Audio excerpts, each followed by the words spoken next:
How do we write survival songs? They might not always be songs, they might be novels, they might be poems. There's a scattering of them.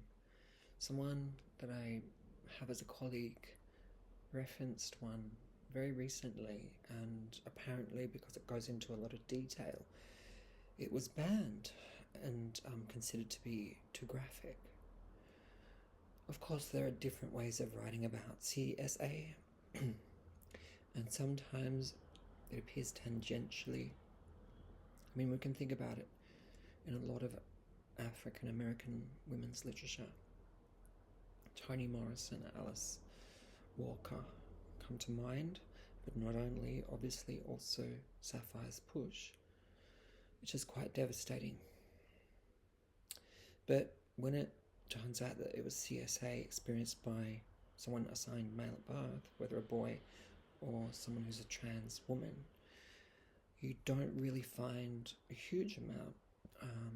It's an under-examined reality, known to many of us, of course, but there is a novel by Justin Torres, who's a Puerto Rican writer, a Puerto Rican American writer, and it's called We the Animals. I just found out about it, so I'm interested in it.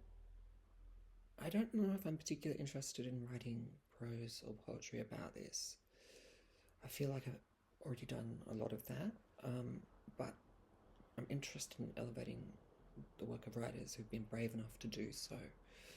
So that would be one novel that I just found out about. It's been made into a film by the same title, so I could always watch that in the right place and the right time. And so if you're listening to this message, do take your own due care with these things. Not long ago, someone from the men's group told me about a documentary film that's on Netflix that's called Tell Me My Name, Tell Me Who I Am. That's right, it's about identical twin brothers. That is by far one of the most compelling portraits. Of course, there's Dorothy Allison's Bastard Hour of Carolina, which I read when it first came out, and that was also made into a film. It also examines the phenomenon under the under the lens of class, being dirt poor. So there is a tradition of putting under microscopes these sorts of dynamics within families, whether it be in the figure of the father or less so in the figure of the mother. If anyone knows of any other work, do let me know.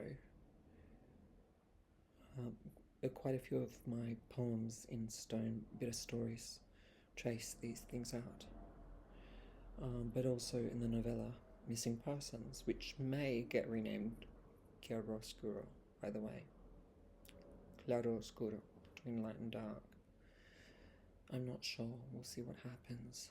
But my current interest is to write a completely different novel called The Red Thread, and I've actually put out now the synopsis, overview, and pitch.